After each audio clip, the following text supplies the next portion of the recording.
तो दोस्तों स्वागत है आपका मेरे चैनल दक्ष अग्निहोत्री पे। मेरा नाम है दक्ष और आज मैं लोगों से रखवाऊंगा उनका पक्ष, जो भी VW के ओनर्स हैं, एग्जिस्टिंग ओनर्स हैं, जो उनका फीडबैक है कंपनी को लेके या उनकी सर्विस को लेके। आज आप उन लोगों की बात सुनना कि उन लोगों का क्या सजेशन है कंपनी को एज अ कस्टमर, कि वो क्या इंप्रूवमेंट चाहते हैं जिससे उनका एक्सपीरियंस सर्विस वगैरह में या ओवरऑल जो है बेटर हो जाए। तो अब चलते हैं कस्टमर्स की तरफ कि उनको क्या चीज़ें अच्छी लगती हैं, क्या चीज़ें बुरी लगती हैं, वो आपको सब कुछ बताएंगे। कंपनी के लिए सजेशन है ये, तो वीडियो को लास्ट तक ज़रूर देखना और अगर चैनल पर नए हैं तो वीडियो को लाइक और सब्सक्राइब अभी कर दें। तो सर अगर मैं आपसे बोलूं कि कोई एक ऐसा मैसेज जो आप कंपनी को देना चाहोगे इस वीडियो के माध्यम से, बिकॉज कंपनी के भी कुछ लोग हैं जो चैनल के साथ जुड़े हुए हैं, तो आप कोई एक मैसेज जो कंपनी तक पहुंचाना चाहोगे? देखिए, पहली चीज़ तो आप अपनी प्रोडक्ट प्लानिंग में ये चीज़ समझिए कि प्रोडक्ट क्या चाहिए कस्टमर को।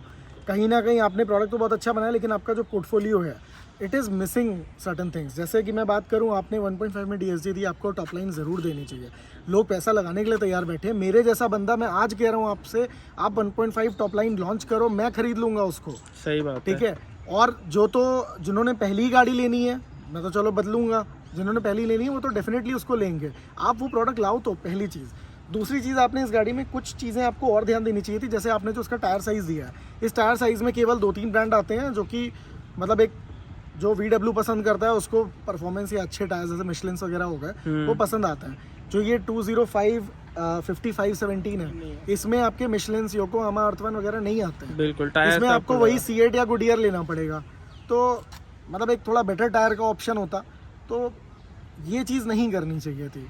तो ये सब चीज़ें अगर आप थोड़ा इंप्रूव कर लें, सर्विस एक्सपीरियंस इंप्रूव कर लें। आपका जो ट्विटर अकाउंट है वो केवल एक मैसेज करता है कि प्लीज़ DM योर नंबर, लेकिन पलट के किसी के पास कोई मैसेज और कॉल नहीं आता, कोई रिप्लाई नहीं आता। आप समझ लीजिए, एक सिंपल अलाइनमेंट के लिए एक मेल करी थी कि अलाइनमेंट की इसकी वैल्यूज़ क्या हैं, क्योंकि अलाइनमेंट कल को कराना हो। अभी ये टिगवान की वैल्यूज़ पे बाहर अलाइन होती है, तो या तो आप कंपनी में 2000 रुपये दे के कराओ, या बाहर जैसे हर गाड़ी की होती है आप टाइगुन की वैल्यूज़ रिलीज़ करिए, वो बाहर अलाइनमेंट भी करा सकें कल को। तो ये छोटी छोटी चीज़ें हैं, कस्टमर फीडबैक है। आप जब तक कस्टमर से बात नहीं करोगे डायरेक्ट, लेकिन एक जनरल कस्टमर जो और छोटी बातों के लिए आपको पुटअप कर रहा है सवाल, आप सीरियसली लीजिए उसको। आप एक कस्टमर को जवाब दोगे एक छोटी सी बात का, आपको पलट के वो रिस्पॉन्स करेगा, आपको 10 लोगों को रिकमेंड करेगा। सही, बिल्कुल सही बात बोली है। आपका मतलब कहने का ये है कि एक कस्टमर का सर्विस सेंटर से या सर्विस वालों से डायरेक्ट कनेक्शन, वो बातचीत नहीं हो पाती। आपने ट्विटर अकाउंट खोला हुआ है, क्यों आपका ट्विटर अकाउंट है वो रिवर्ट नहीं करता केवल एक स्टैंडर्ड मैसेज भेजने के अलावा?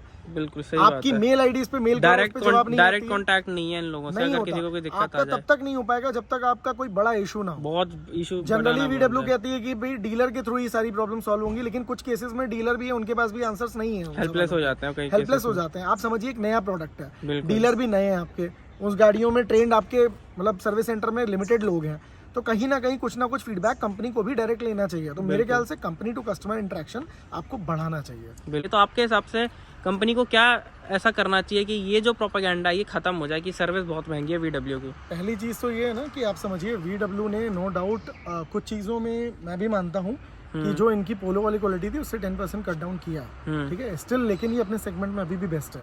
आप ऐसे समझिए कि मारुति ने अभी जो अपनी गाड़ियां लाए हैं, अभी नई हाईराइडर, ये सॉरी आपकी विटारा आई है, ठीक है, आप उसकी बिल्ड क्वालिटी केवल आप दरवाज़ा खोल के बंद करोगे ना, आप समझ जाओगे कि कितना फ़र्क है दोनों में। बिल्कुल, ठीक है। तो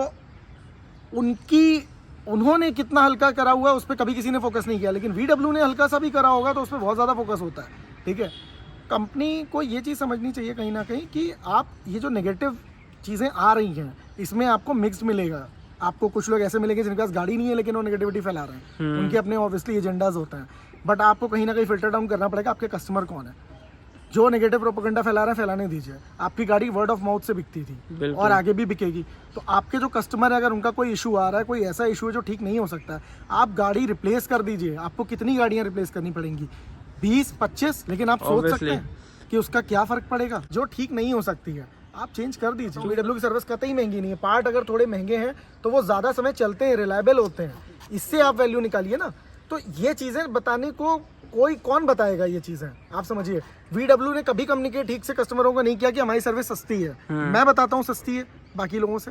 केवल ये नहीं होता कि आपसे पैसे अपफ्रंट किसने कम ले लिए, उनकी गाड़ी चलेगी भी तो 10,000 किलोमीटर, उनकी क्वालिटी भी तो फिर बहुत ज़्यादा अच्छी होती है बाकी गाड़ियों से। अब जैसे लोग कहते हैं मारुति की सर्विस कम है, मारुति देता भी क्या है गाड़ियों में, हल्की सी तो उनकी गाड़ियाँ होती हैं। सही बात। मुझे जो एक और चीज़ लगती है ना कि VW को जो इंजन इन्होंने प्लान करे बिल्कुल। आई थिंक मतलब इसमें 1 लीटर के बजाय इनको 1.2 TSI देना चाहिए था।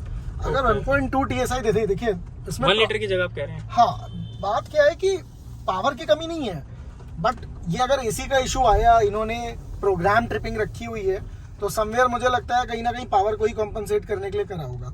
That is my assumption. तो मेरे ख्याल से 1.2 TSI अगर दे देते ना, तो पहली चीज, एक और कस्टमर के दिमाग में बड़ा गंदा परसेप्शन जाता है, मैं आपको बताता हूँ कैसे। जब भी कोई कस्टमर जो VW के बारे में सोच रहा होता है, और गलत है लेकिन ये फैक्ट भी है, ये पॉइंट गलत है जो लोग कहते हैं, वो गया Hyundai के शोरूम, Hyundai के शोरूम पहुंचा, उन्होंने कहा भाई साहब मैं तो VW देख के आया, टाइगन 1.0 मेरे को बड़ी सही लगी। उन्होंने बोला भाई साहब हम 1500 सीसी इंजन दे रहे हैं, वो 1000 सीसी इंजन दे रहा है। सही बात है। ठीक है, कस्टमर ये टर्बो वगैरह नहीं समझता है, उन्हें सीसी दिखता है, उनको BHP सीसी दिखता वगैरह है। नहीं पता होता है कि आपके जो पुराने कस्टमर हैं वो सब जानते हैं कि क्या है क्या नहीं है। तो आप कहीं ना कहीं वहां पे ना वो 1 लीटर सुन के भाग जाता है, जबकि उसको पता ही नहीं है कि पावर वो उससे ज्यादा ही दे रहा है, 1.5 लीटर से। तो ये जो है ना, ये बहुत बड़ा मार्केटिंग हर्डल है। और प्लस आप जो इंजन यूज कर रहे हो 1.2 देते तो और ज्यादा कॉन्फिडेंस रहता बायर के माइंड में, तो शायद ये एसी की दिक्कत भी नहीं होती। लीटर में ही ये इशू है, 1.5 में नहीं। सही तो लगी आपकी डेफिनेटली बात। इसका हाँ मतलब जी। इंजन से ही कुछ इसका लेना देना है। बिल्कुल। इसका हॉर्न आप ऐसा देते हो जैसे एक स्कूटी का हॉर्न हो, कसम से, ये तो ना? है। जबकि मैं आपको एक और फैक्ट बताता हूँ आज की डेट में, ये जो ट्रम्पेट हॉर्न्स होते हैं सबसे पहले पोलो में आए थे, ठीक है। उसके बाद ये सारी गाड़ियों ने कॉपी करने शुरू करे, ये क्रेटा में आने लगा, आज उसको क्रेटा वाला हॉर्न बोला जाता है। जबकि स्कोडा हॉर्न है ये, जबकि वो आया ही था, मतलब पोलो से स्टार्ट हुआ था, VW ने शुरू करा था। हाँ, तो अभी क्या है, एज ए एक्सेसरी ये लोग दे रहे हैं। पहले 2000 का था, अभी उसको 3000 कर दिया है, ठीक है। बिल्कुल। स्कोडा में वही हॉर्न 1500 का है, सेम हॉर्न एक ही जगह बनता है, वो सेम हॉर्न 1500 का। ये लोग महंगा क्यों बेच रहे हैं? ये वही बिकने लगा तो बेच रहे हैं। मैं तो कह रहा हूँ आप बेच रहे हो ना, आप मत बेचो इसको। आदमी आएगा, बम्पर खुलवाएगा अपना, 2000 का हॉर्न है, 2500 बढ़ा के ले लो गाड़ी में, कोई फर्क नहीं पड़ता आदमी को। बात समझो ना, जो आदमी 18-20 लाख की गाड़ी ले रहा है और जाके गलती से कहीं हॉर्न बजा दिया और क्रेटा वाले कहीं खड़े हुए, वो क्या कहेंगे इसका, ये क्या हॉर्न तुम्हारा लगा दिया? तो पहले लगेगा स्कूटी कोई हॉर्न बजा रही है। एग्जैक्टली। तो आप इसमें हॉर्न में कटौती मत करो, मेरे ख्याल से इसको एज अ स्टैंडर्ड फिटमेंट आपको जो आप हॉर्न देते हो वो देना चाहिए। भी इनको चाहिए 1.6 MPI वापस ले आए, बिल्कुल। क्योंकि कुछ गाड़ियां जो है ना, इनके हाथ से कस्टमर निकल रहे हैं 1000 सीसी बोल के, बाकी ब्रांड्स इनको डिमीन कर रहे हैं कि आप 1500 सीसी वाली हमारी गाड़ी लो।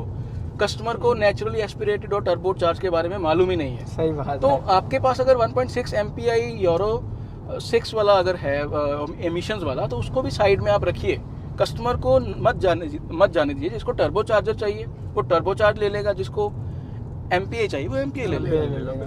ये चीज़ है, ये छोटी छोटी चीज़ें मैटर करती हैं। इस बात से एग्री करूंगा सुंदरजीत जी की बात से कि VW को अपने नेचुरली एस्पिरेटेड इंजन निकालने चाहिए, क्योंकि सिटी के अंदर अगर चलानी है, और क्योंकि CVT के होता साथ क्या पाजी, इनके जो सेल्समैन है वो कहेंगे आपको सिटी में चलानी है, हाईवे में चलानी है, वो कहेगा सिटी में, वो 1.0 को प्रेफर करवाएंगे। वो और आपको डिफरेंस सिटी में ना पता भी नहीं चलेगा चला के टेस्ट ड्राइव में कि क्या डिफरेंस है, जमीन और आसमान का डिफरेंस है। बिल्कुल। गाड़ियों के अंदर 1.0 बहुत अच्छा है 1.0 बट 1.5 जो है वो अलग लीग है, वो सर इंटरनेशनल लेवल का इंजन है, इंटरनेशनल लेवल का इंजन है। इसका स्टीयरिंग जो है हाई स्पीड्स पे it is lighter than Slavia, तो उतना फीडबैक नहीं प्रोवाइड कर रहा, which is I will say very strange, because 2.0 गाड़ियां मुझे ऐसा लगता है कि डायनामिक्स में सेम होंगी, बट आप अगर स्लाविया भी चला के देखोगे ना, उस पे 70-80 पे स्टीयरिंग इससे हैवी हो जाता है यार। This is very light. VW का अगर कोई नुमाइंदा ये वीडियो देख रहा है तो भैया टाइगन के अंदर 4 डिस्क ब्रेक जरूर दे दें।